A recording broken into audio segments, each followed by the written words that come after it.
Hello everyone, আশা করি সবাই ভালো আছেন। আমার আজকের রেসিপিটি হচ্ছে একটু ভিন্নধর্মী। চিংড়ি শুটকির মজাদার একটি ঝরঝরে ভর্তা রেসিপি করে দেখাবো। আর আজকের ভর্তাটা আমি করেছি সম্পূর্ণ তেল ও পেঁয়াজ ছাড়া। এর জন্য ভর্তাটা আপনারা কয়েক মাস পর্যন্ত সংরক্ষণ করতে পারবেন। খুব সহজভাবে ও কম সময়ে ভর্তাটা তৈরি করেছি। ভিডিওটি সম্পূর্ণ দেখার অনুরোধ থাকছে, কারণ আমি কিছু ট্রিক্স বলে দিব ভিডিওর মাঝে মাঝে। আর অবশ্যই আমার চ্যানেলটিকে সাবস্ক্রাইব করে পাশে থাকা বেল আইকনটিতে ক্লিক করে রাখবেন।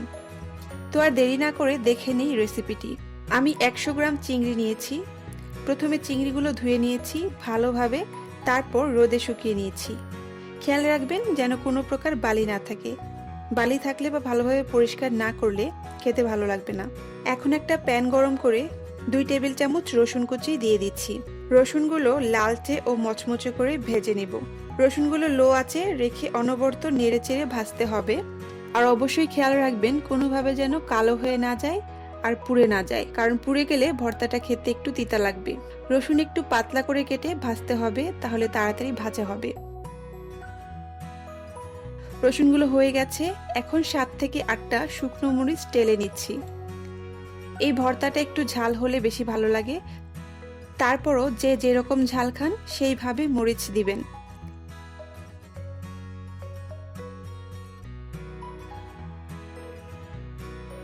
মরিচ ভাজা হয়ে গেছে, এখন উঠিয়ে নিচ্ছি। সবশেষে চিংড়িগুলো প্যানে দিয়ে দিচ্ছি। চিংড়িগুলো লো আঁচে ভাজতে হবে।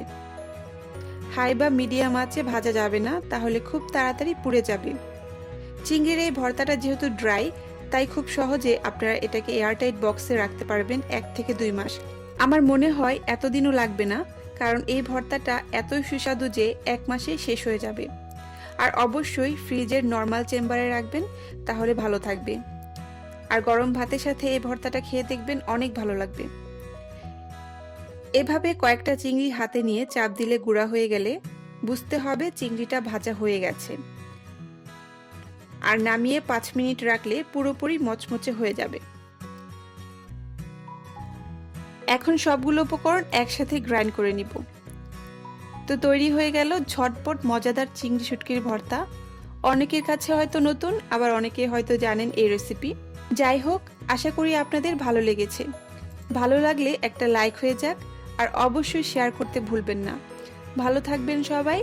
দেখা হবে নেক্সট ভিডিওতে নতুন কিছু নিয়ে।